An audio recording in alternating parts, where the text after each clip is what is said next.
आज मगरबी दुनिया हया, इज्जत और प्राइवेसी के लिए नए कवानीन बना रही है।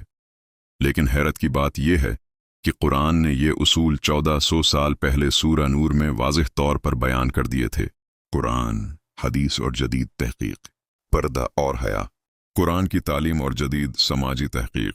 कुरान व हदीस। सूरह नूर में अल्लाह ताली मोमिन औरतों को हुक्म देते हैं कि वो अपनी जीनत को जाहिर न करें और पर्दा अख्तियार करें।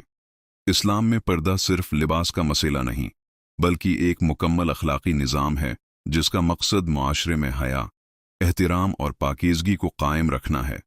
रसूलुल्लाह ने फरमाया कि हया ईमान का हिस्सा है और जब हया ख़त्म हो जाती है तो इंसान हर कस्म के गुनाह की तरफ माइल हो सकता है। जदीद समाजी तहकीक। जदीद समाजी तहकीक के मुताबिक जब माशरे में हद से ज़्यादा जिनसी नुमाइश और बेपर्दगी आम हो जाती है तो ख़वातीन को अक्सर एक चीज़ के तौर पर पेश किया जाने लगता है जिसे माहिरीन ऑब्जेक्टिफिकेशन कहते हैं। इसके नतीजे में हिरासानी और जिनसी जराइम के अमकानात भी बढ़ सकते हैं। इसके बरअक्स वो माशरे जहाँ लिबास और रवैये में वक़ार मौजूद हो वहाँ मर्द और औरत के दरमियान ताल्लुकात ज़्यादा बाइज़्ज़त और मतवाज़िन होते हैं। तहम्मत और किरदार कशी।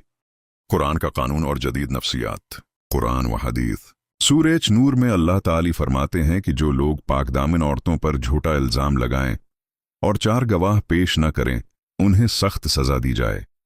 इस हुक्म का मकसद ये है कि माशरे में लोगों की इज्जत महफूज रहे और कोई शख्स किसी की शहरत को नुकसान न पहुंचा सके।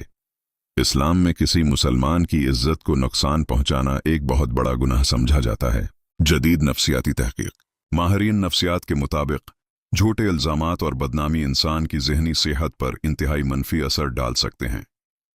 ऐसे वाक़यात की वजह से इंसान शदीद ज़हनी दबाव, डिप्रेशन और माशरती तन्हाई का शिकार हो सकता है। इसलिए जदीद माशरों में भी डिफामेशन लॉज यानी इज्जत को नुकसान पहुंचाने के खिलाफ कवानीन बनाए गए हैं। इस्लामी और मगरबी माशरे का तकाबुल। आज सोशल मीडिया के दौर में मगरबी माशरों में झूठी खबरें और किरदार कशी एक बड़ा मसला बन चुकी हैं। इस्लाम ने उस मसले को बहुत पहले समझ लिया था और उसके लिए वाज़ेह और सख्त कवानीन मुकर्रर कर दिए थे ताकि माशरे में एतमाद और एहतिराम कायम रहे। घरों की प्राइवेसी। कुरान की हिदायत और जदीद समाजी उसूल। कुरान व हदीस।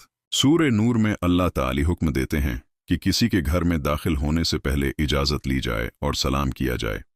ये उसूल दरअसल इंसान की निजी ज़िंदगी के एहतिराम के लिए दिया गया है ताकि किसी को शर्मिंदगी या तकलीफ का सामना न करना पड़े।